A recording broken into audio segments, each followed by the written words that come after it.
MJam from London presents Where There's a Will by Cyril Hare. Julian Simonson reached the crest of a hill and stood for a moment looking across the valley at the agreeable little house for which he was making. It was a gusty day towards the end of October, a day of fleeting sun and shower, luminous with all the colour of autumn and keen with a foretaste of winter. It was exactly the type of day that sends energetic young men every Sunday marching in their hundreds over the more picturesque parts of the country. It was exactly the type of day that Julian most cordially detested. It is only right to add that he also disliked the country, whether picturesque or not, walking, and, above all, Sunday. If Julian had been asked to say what, next to himself, he really cared for, he would certainly have replied, "Life!" Life, to him, did not include the countryside or bracing October afternoons or the rich mud which squelched lovingly beneath his over-thin shoes. Life meant London, and London meant half a dozen restaurants, and not more than 3 nightclubs. They changed from year to year, but there was never more than 3. 2 bars, 10 streets, and the faces of a handful of friends. It was not much, but it had been enough to make Julian completely happy, enough, too, to make him, from being rather better than well off, in 3 years from his coming of age, completely penniless. It had seemed unbelievable at the time, but a day came when the restaurants ceased to give credits and the clubs to cash cheques, when a handful of friends shrank to a group of embarrassed people who avoided his eye at meal-times and remembered pressing engagements while he tried to raise the delicate question of a £5 or so to tide him over the weekend. On that day, Julian remembered that he was not entirely alone in the world. Blood was thicker than water. He possessed an aunt. Now he wondered, a little wearily, as he descended the slope with the stiff steps of a townsman, whether it would not be truer to say that his aunt possessed him. She owned the cottage in which he lived rent-free. She paid the wages of the servant who looked after him, and the allowances which kept him just in whisky and cigarettes. She had been kindness itself to him.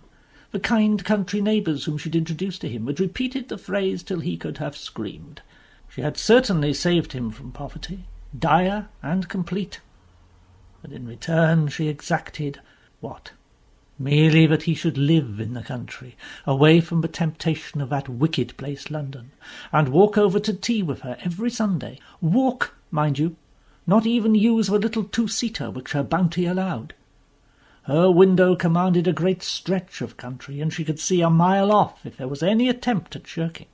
He was not, he told himself for the 100th time, an ungrateful man, far from it. He was profoundly thankful to Aunt Agnes for what she had done. He was even fond of her in a way. She was a good sort, really, though incapable of understanding what a young man really wanted in this world, as pious widows who live in the country are apt to be. But he had by now endured 3 years of this thraldom, and as he climbed the final ascent which led him to the house, he caught himself wishing that she were dead. Nephews, and particularly those who are entirely dependent on their aunts, have no business to entertain even for a moment wishes of this kind. Julian was not so depraved as to be unconscious of this, and he had hardly formed the wish before he repented of it, and resolved to atone for his ingratitude by being particularly considerate to his aunt that afternoon. Julian's good resolutions were not always very effective, and it so happened that this one was even less so than most, for the simple reason that at the moment when it was made, Mrs. Thorogood had already been dead for something like half an hour. She had died very quietly in her armchair by the drawing-room window, looking out over the view that she loved so much, at about the same time that Julian appeared on the distant horizon. So quiet had been her passing that the maid who brought in the tea-tray had thought that her mistress was dozing, and had gone out for the afternoon as usual, without suspecting that anything was wrong. Thus it was that when Julian entered the drawing-room, he and the cat were the only living creatures in the house. There was nothing uncommon in finding the old lady asleep in her chair. He was not sorry when he did so, for thereby he was saved so many minutes of rather painfully righteous conversation. On this occasion, with the deft quietness of one who knows his way about, he lit the lamp beneath the silver urn, brought the water to the boil, made the tea, poured out 2 cups, weak with milk and 2 lumps of sugar for her, strong and black for himself, and then turned to wake her up. His first reaction, when he realized that Aunt Agnes would not wake up again, ever, was a feeling of extreme faintness. Not for the first time, but more keenly than ever before, he regretted that Mrs. Thorogood's principles did not allow her to keep any spirits in the house. For want of a better stimulant, he drank both cups, one after the other, and found his nerves beginning to grow steadier. For a time, however, he felt quite incapable of any action. He sat still, staring aimlessly at the motionless features, hardly less animated than his own. Poor Aunt Agnes! This was, he told himself, a blow, really a much worse blow than he'd ever anticipated.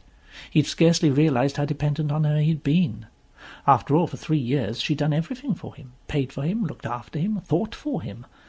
It was thanks to her that he'd been saved from heaven knew what fate, even the ultimate degradation of working for his living.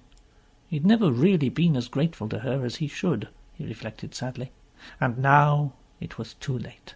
He felt suddenly very alone in the world. He rose unsteadily to his feet and looked round the pleasant, well-ordered room. It was very much a respectable widow lady's room, he reflected, so prim and neat and on its best behaviour. There came back to him the recollection of all the hours of boredom that he had endured in it, and the feeling of relief grew stronger and stronger in his breast. That was over, at all events. No more Sunday afternoons of interminable chatter. He was his own master now. Then he grinned sardonically as he realized that the room and all that it contained was now his own property. His aunt had said so more than once. "When I am gone, Julian, all this will be yours. You love the place, don't you?" "Yes, aunt." He had played his cards pretty well all these years. Love the place, indeed. To his mind there was only one attraction in it, and that was that it was certain to fetch a good price in the market. He knew that she'd refused 6 offers for it. It wouldn't take him long to get it off his hands, and that done, London and all its joys spread themselves before his imagination. It occurred to him to wonder whether she'd left a will. Besides the house, which she had promised him, there must be a considerable amount of property, for she'd made no secret of the fact that she was a fairly wealthy woman, in spite of her modest way of living. He'd only heard her mention the subject once, soon after his establishment as her protégé, and Julian, who had a memory for such things, remembered her words exactly. "I shall really have to think about making my will now that it could make such a difference to you, dear boy, as you are my only heir in any case. But there are some things I should like to arrange before I go." She'd never explained exactly what things she meant, but he imagined that she had in mind small legacies to servants and so forth. It would be interesting at all events to see if she had done it.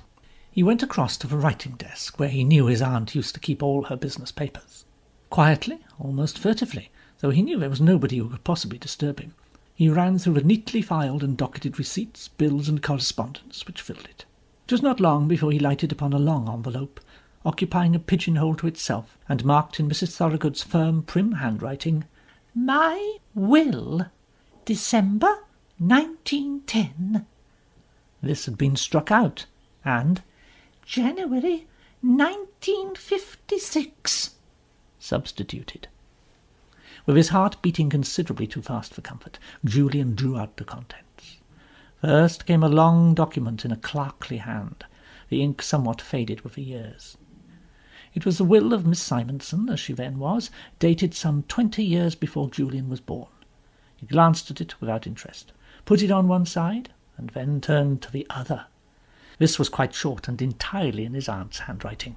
Julian read it from end to end.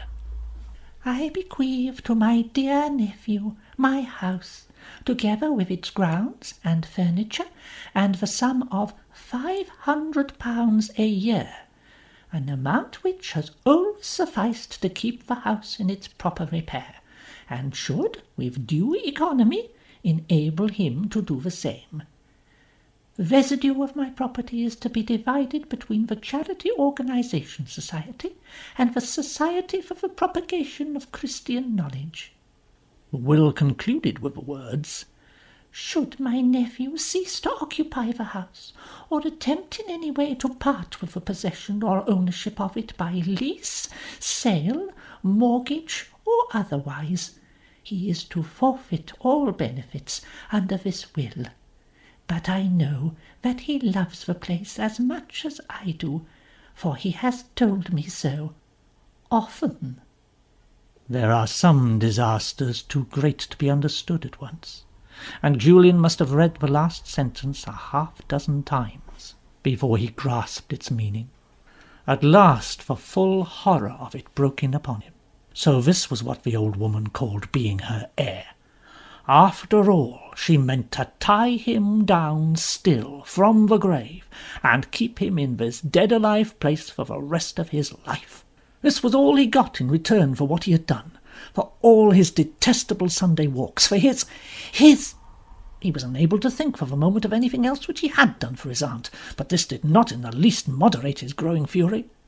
He looked out of the window to where the sky was darkening towards sunset, and felt that he had never seen anything so forbidding as the view which he was condemned now to put up with for ever.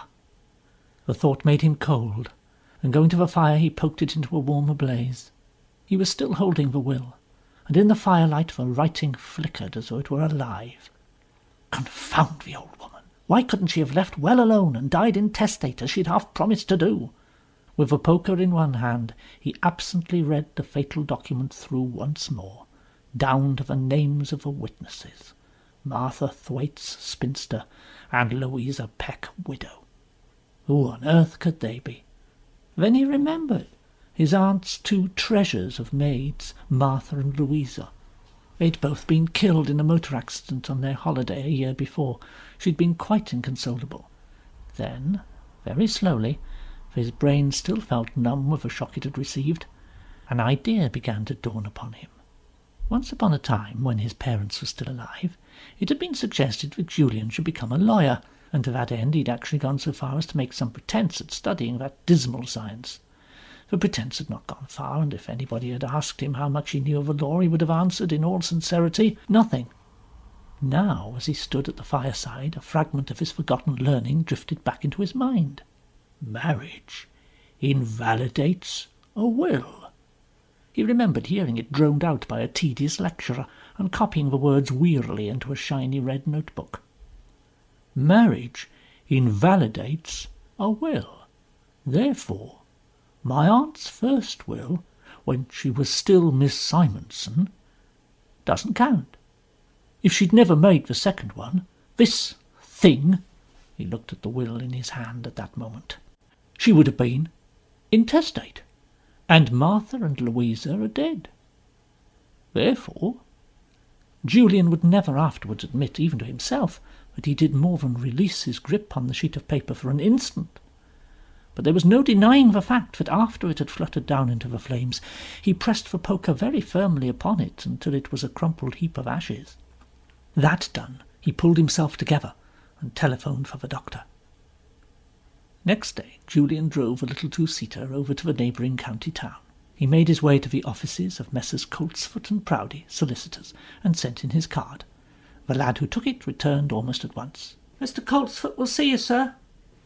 Mr. Coltsfoot was an elderly, tired-looking man with a bald head and immense bushy eyebrows, which gave his occasional stare a peculiarly disconcerting quality. "Mr. Julian Simonson," he said, looking up from the card which was in his hand. "You are the nephew of the late Mrs. Thorogood, I understand." "Exactly. Her only nephew, to be accurate. In fact, I think I am her only relative of any kind. And understanding that you were her solicitor, we have acted for her in the past. But latterly she seems to have preferred to manage most of her affairs herself." "Well, I thought you were probably the right person to see, considering that I seem to be the heir and so forth, you know." Julian's voice trailed off uncertainly under the purposeful glare of Mr. Coltsfoot's eye. "Surely Mrs. Thorogood left a will?"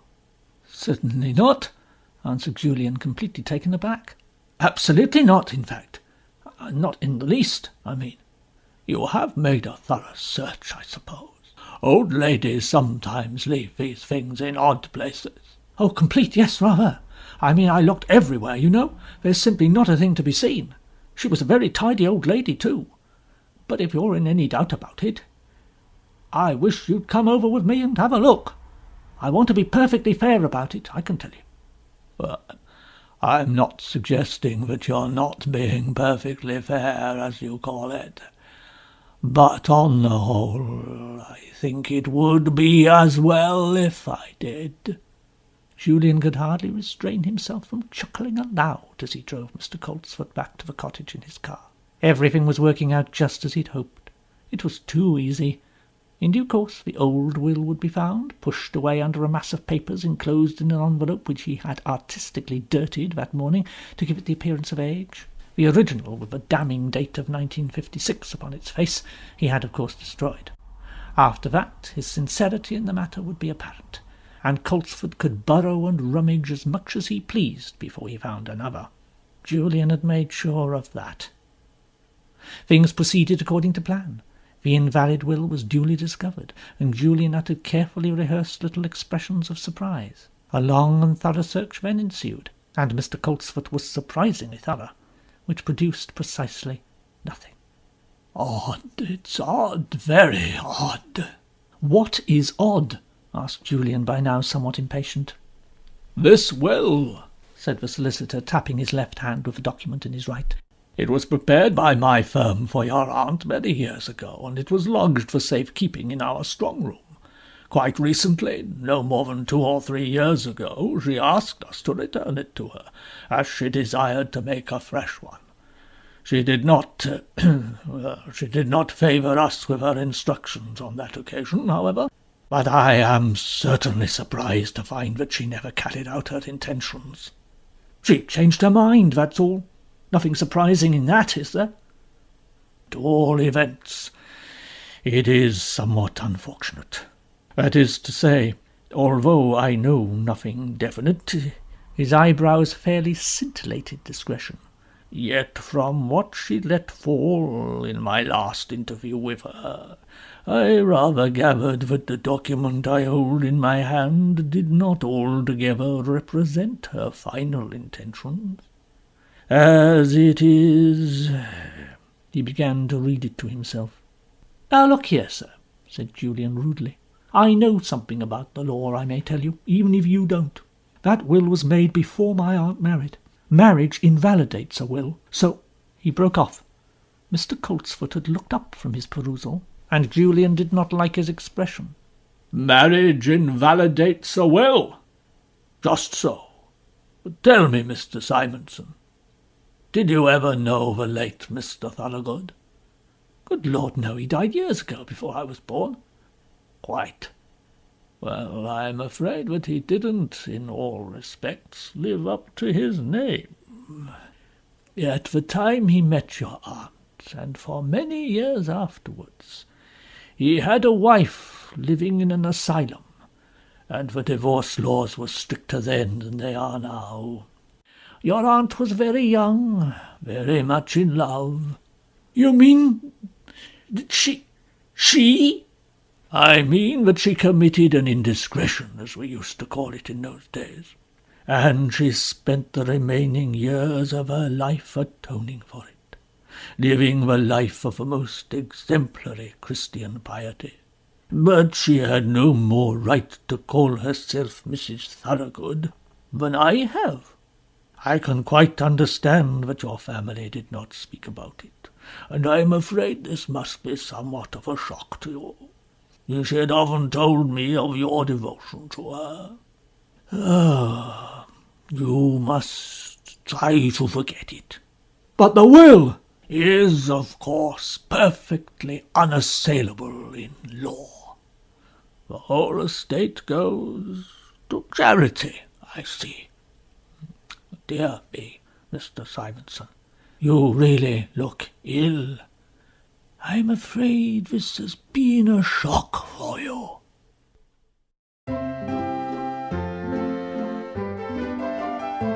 That was Where There's a Will, written by Cyril Hare. It was read for radio by Matthew Jones.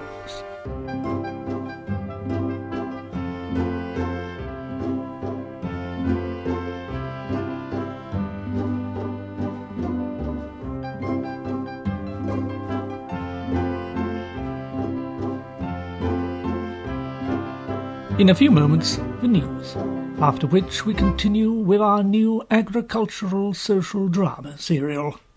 It has been raining, and the ground is very wet.